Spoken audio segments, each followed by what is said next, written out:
it's Michelle from the Scattered Scrapper. Welcome to my channel. Today is day 4 of Scrap-O-Ween. It is Spooky Pocket Wednesday, and I have the pocket page that I'm going to be working on today. I have a whole bunch of supplies picked out, so let's get started. The first thing that I'm going to do is pick out the papers that I want to use for my 4x6 cards and 3x4 cards. And I've picked out the Spooky Nights collection from Simple Stories. I don't have a lot of this. I have the 6x8 paper pad. I have the brads.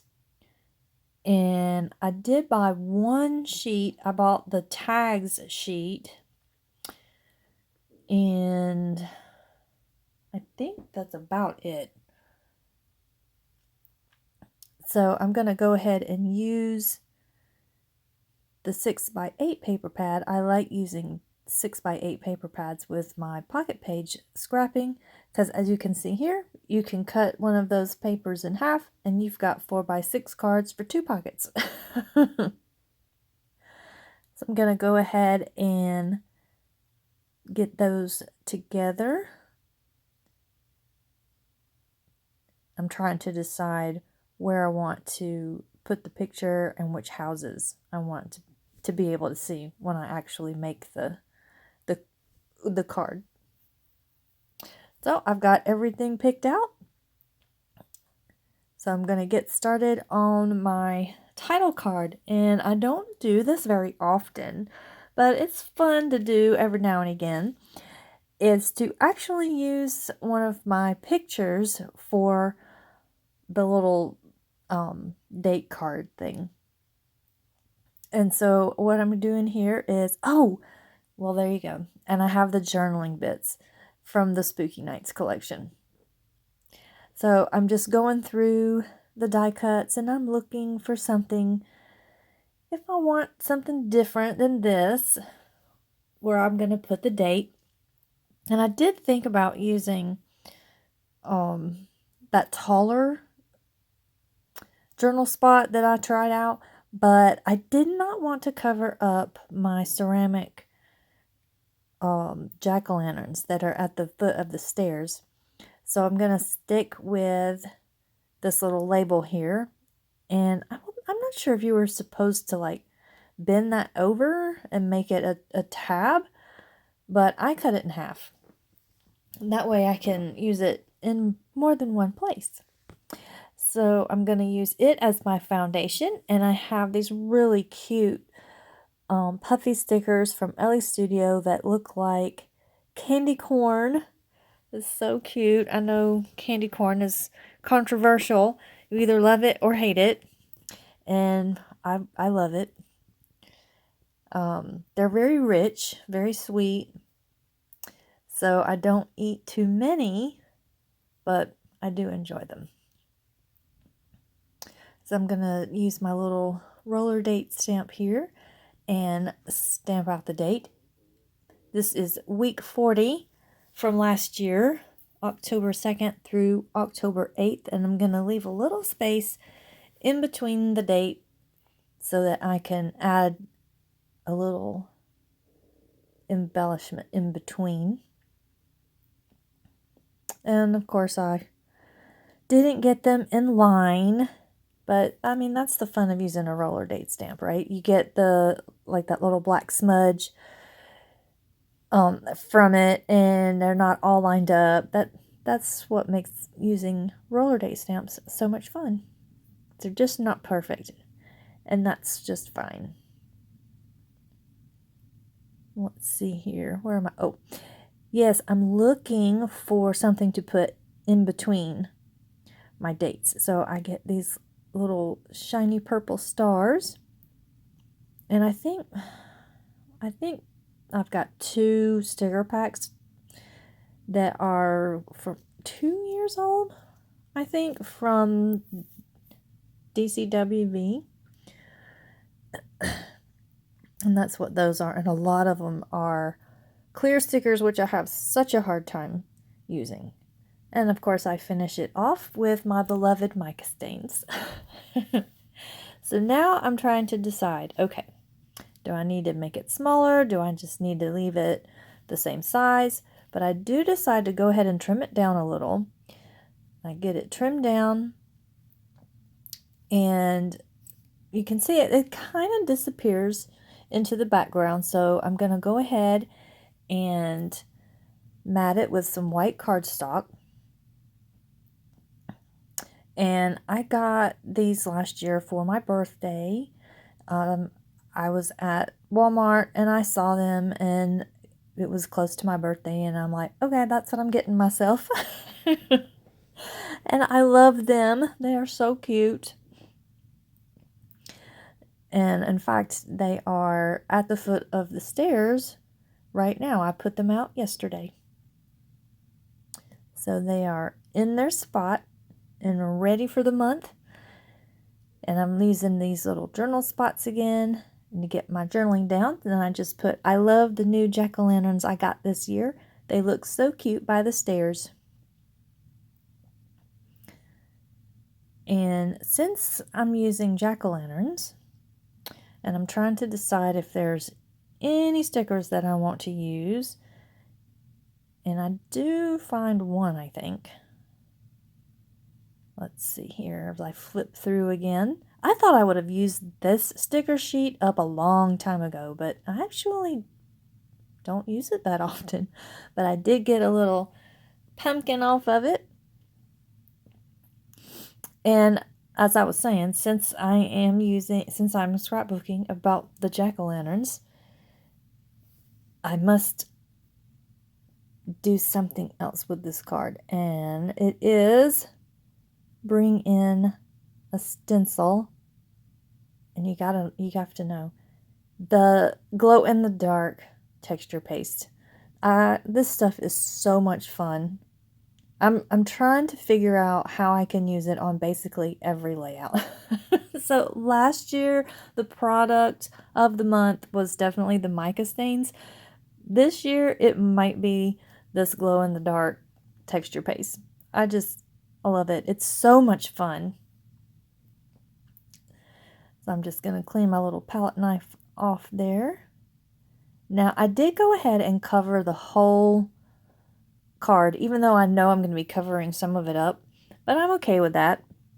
I want to have those little faces peeking out from behind my picture and journaling. So I didn't know exactly where it was going to go. So I was like, I'm just going to cover the whole thing. And I'm using some wet glue because this is mixed media, so it's very lumpy and bumpy, and it needs some wet glue to hold it down, but also it's still wet, so it's going to kind of act as a glue in and of itself. But I just want to make sure that it's on nice and good and doesn't fall off. And I'm going to finish it off with the mica stain. I can't remember which color I used because I have two yellows now, since I've got all of the colors that they have, and I can't, one of it I think is called Flickering Candle, and the other one I think is Harvest Moon. One of them is a really deeper, richer gold, and another one is more of a bright yellowy gold. So they give options. I like that, because sometimes you want that really bright color, but then sometimes you want a touch of gold, but it needs to be kind of moody. And I think the Harvest Moon is the one that's the darker, more moodier one. Let's see here. And then, okay, this one is a picture of my daughter and her boyfriend. He came over and they watched Hocus Pocus 2. And in our family, Hocus Pocus is, I mean, it was okay to see it the first time when you were a kid, but we don't really watch Hocus Pocus. That's not the movie that we watch every year. And I didn't really have high hopes for Hocus Pocus 2. It wasn't really on our radar because it's just not a big thing for us. And we didn't even plan on watching it, really. But he came over and they watched it together, and I can still remember my daughter telling me that, because I asked her, well, how was it? And she was like, eh. So, she said the first one was definitely better for her. So if you were gonna watch a Hocus Pocus movie, watch the first one, not the second one. So, but I'm trying to think if we have like a specific Halloween spooky season movie that we just have to watch, and I really don't think we have any. Like, we have specific Christmas movies that must be watched, but there's not really any Halloween one that really stands out that we just have to watch. Oh, I got 2 clear stickers on there. I need to focus and come back to this card. So I put some washi tape on there, and then I put some more stickers, a little cauldron and the moon there, and of course I'm going to finish it off with my mica stains. But I got a little clear sticker of the potion bottle and a mushroom. Okay, this card I kind of struggled with. I knew I wanted to do a lot of journaling, but I really wasn't sure what to do. So I don't have the regular die cut pack for the Spooky Nights collection, but this piece of paper here from the 6x8 paper pad had some large icons. So I was like, oh, that would be great if I could cut them out and use those as some die cuts. So I picked out some of the ones that I wanted to use, and here's that tag paper that I had bought. And I'm going to use this little skeleton guy. He's so cute, waving at everybody. I'll get it trimmed up, and then I just use a regular hole punch to punch out the hole, because I gotta have some twine or something in that tag hole, because I really want to draw the attention of whoever's looking in my book to know that, hey, I can pull this out. There's going to be something on it. And then I just fussy cut these out. And instead of trying to give them a gray border, I go ahead and just cut slightly inside of the image, and it just comes out looking like a regular old die cut. So I get those out.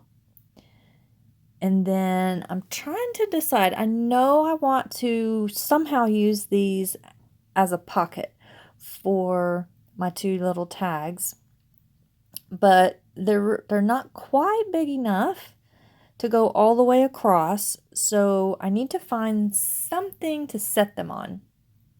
And I go back to that same piece of paper that they came from, and I was thinking, oh, is there anything else that I want? Are there any other images I could cut out, or is there something I could use? And I just decide to use a piece of the paper as a base. So I'm going to get my little cutout friends here, kind of in the order that I want them.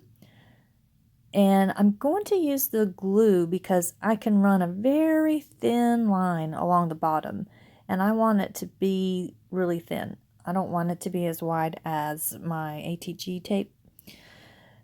And I'm going to just glue it down there at the very bottom of the card. And that's basically the main pocket.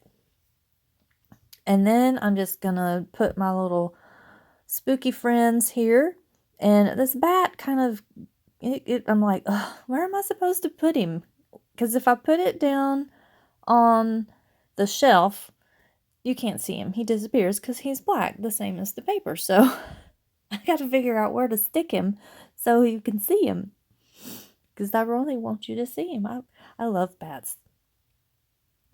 I think they're cute, and I appreciate them eating all the bugs. Let's see here. Yep. And so I'm just gluing at the bottom. I probably could put glue a little higher, but I just want to make sure that I don't have any glue, any sticky, anything like that where my tags will get stuck. So I decide to put the bat in front of the ghost there, like he's kind of taken off. And at first I was thinking I wouldn't glue it down to the ghost. But as I am working, my finger keeps catching the little bat, and I don't want him to get bent over or folded up or ripped off or anything.